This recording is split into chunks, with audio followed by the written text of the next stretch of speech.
$32 an ounce. How can I compete? You were born suspicious. Surrender. Did you?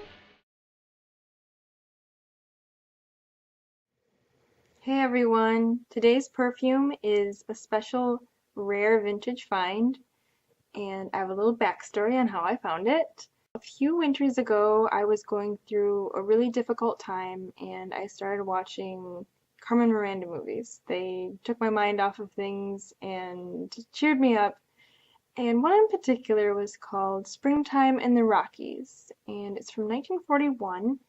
Also in the movie is Betty Grable and John Payne. In the beginning of the movie, Betty Grable's character is accusing John Payne's character of cheating on her because she smells another woman's perfume on him. And the perfume is called Surrender. When did you start using perfume? What? Oh, that's some new toilet water I'm trying out. Too strong, baby? Too expensive to use as toilet water, $32 an ounce. What is it? Surrender. I had never heard of this perfume before, and of course, being someone who loves vintage fragrances, I needed to know what Surrender was. And I looked online, I couldn't find it on Fragrantica. I looked on eBay, and all I could find was a perfume house called Ciro, or Parfums Ciro, for about $10 on eBay. I found a small little bottle of Surrender Pure Parfum. Some of the notes listed in the top notes are citrus, honeysuckle, violet, and neroli, and in the heart notes are iris, carnation, rose, and jasmine. And in the base are resins, ambergris, and sandalwood, as well as some spices. And this fragrance, the citrus is pretty much gone in it, as is to be expected with vintage fragrances, because citrus oils are very volatile and they're usually the first to go in a fragrance. But what I do get a lot of is a leather, that classic woman's handbag, that little bit of powdery lipstick note that comes, I think, from the orris root or the iris. It's in combination with some of the leather notes that might be coming from the ambergris.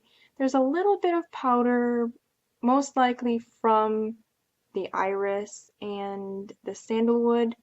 I don't get much of the rose or the violet either, but I definitely do pick up on kind of an orris root or iris, and then some of the spices. In particular, there seems to be some cinnamon, so it's kind of this spicy leather, and I think I smell some frankincense too.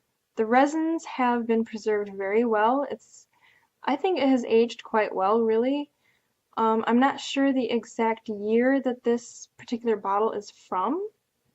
The seller on eBay said it was from the 1950s, but I really have no idea. I'm not sure how to date these bottles.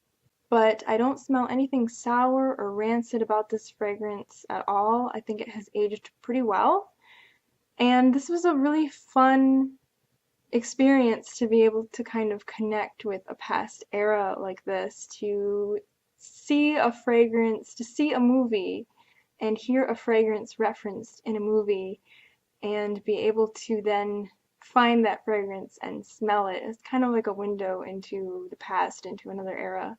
Do you have any favorite rare vintage fragrance experiences, or just rare perfume experiences that you'd like to share? Let me know in the comments. And do you have any experiences like this where you were able to sort of get a glimpse of a time or era or someone's life through perfume? Well, that's all I have for today's video. I hope you enjoyed this talk on Surrender by Ciro, and I'll see you next time. Bye!